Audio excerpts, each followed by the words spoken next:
কাঁচরাপাড়ায় college মোড়ে এক প্রতিবাদী সমাবেশে এসে শ্রীলেখা মৈত্র বলেন, জাস্টিস কেউ দেবে না, আদায় করে নিতে হবে। আজ সন্ধ্যায় কাঁচরাপাড়া কলেজ মোড়ে একটি প্রতিবাদী সভার আয়োজন করা হয়েছিল। সেই প্রতিবাদী সভায় উপস্থিত ছিলেন অভিনেত্রী শ্রীলেখা মৈত্র, অভিনেতা দেবদূত ঘোষ, চিকিৎসক তমনাথ চৌধুরী ও শতাব্দী মিত্র। সভা শেষে শ্রীলেখা মৈত্র বলেন, তুমি যদি আমার মেয়ের গায়ে হাত দাও, হাত মুচড়ে দেব না, হাতটা কেটে দেবো। শিক্ষকরা তাদের দাবিতে রাস্তায়, ডাক্তার বদলি হচ্ছেন, এই কথাগুলো বলেছি বলে আমি সারা বছর একটা কাজ পাইনি। তাতে কি আমি আটকে আছি? কাজ চলে যাবে বলে আমি কম্প্রোমাইজ করতে শিখিনি। বাচ্চারা জন্মে ক্রিমিনাল হয় না, সিস্টেম তাকে ক্রিমিনাল বানায়। ছেড়ে যদি দেখে বাবা ঘুষ নিচ্ছে, তাহলে সে এটা শিখেই বড় হবে। নিজের বাড়ি নিজেকে পরিবর্তন করতে হবে।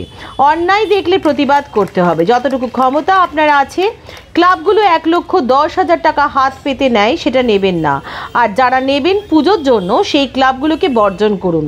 পরিবারের কেউ পুজো দিতে যাবেন না সেই ক্লাবগুলোতে, সেটা নিজেকে ভাবতে হবে, বললেন শ্রীলেখা মৈত্র। কাঁচরাপাড়া থেকে সত্যম নিউজের বিশেষ রিপোর্ট, আপনাদের সঙ্গে আমি দুর্বা।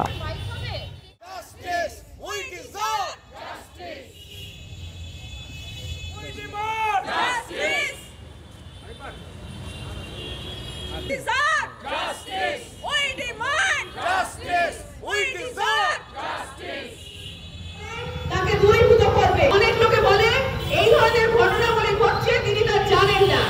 তিনি কি ধরনের নেত্রী, তিনি কি ধরনের সর্বোচ্চ পদে বসে আছেন, যে দলের যা ঘটনা ঘটছে, এত বড় রাজ্যে যা কিছু দুর্নীতি হচ্ছে, অন্যায় হচ্ছে, অবিচার হচ্ছে, অপরাধ হচ্ছে, অপরাধীদের ছাড়িয়ে তিনি স্বয়ং জেলখানায় গিয়ে হাজির হয়েছিলেন তাদেরকে জেল থেকে বের করে আনার জন্য।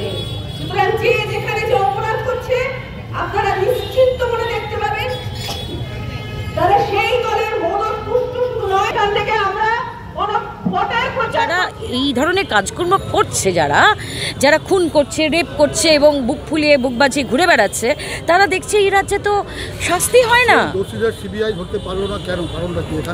সেটা আপনিও যেই জায়গায় আছেন, আমিও সেই জায়গায় আছি। আপনিও জানেন যে দিদি মোদি পুটুর পুটুর পুটুর পুটুর হয়ে যায়, সব ওপর সেটিং হয়ে যায়। সুতরাং বাদবাকি তলার লেভেলে লোকজন মরে। সুতরাং এটা 100% এটা সেন্টার এবং স্টেটের, এটা না একটা অধঃপতন সারা পৃথিবী জুড়েই হচ্ছে, আমাদের দেশে হচ্ছে, আমাদের রাজ্যে হচ্ছে। তার কারণ কিন্তু মানুষ। এটা তো এমনি সিস্টেম না। আমরা কি পাল্টাচ্ছি? একটা আঙুল অন্যর দিকে তোলার থেকে মমতা ব্যানার্জি হোক, মোদি হোক, আর আঙুলগুলো নিজেদের দিকে আপনারা তুলুন। যে আমরা কি পাল্টে গেছি? আমরা কি সমঝোতা করছি সিস্টেমের সাথে? আমরা সমঝোতা করছি বলেই তো এরা তো বাড় বেড়েছে। আমরা ভয় পাচ্ছি তো এদেরকে। আমরা তো নিজেদেরকে, বাবা আমার বাড়ির ছেলেটা যেন এটাই না করে, আমার বাড়ির মেয়েটা যেন ঝামেলায় না জড়ায়, এই করছি তো।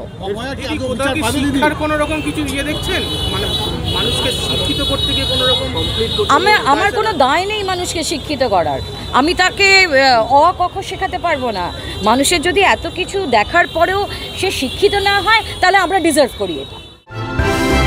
ভয় নয়, আপোষ নয়, শুধু সত্য খবর পরিবেশনার প্রত্যয়। সত্যম নিউজ।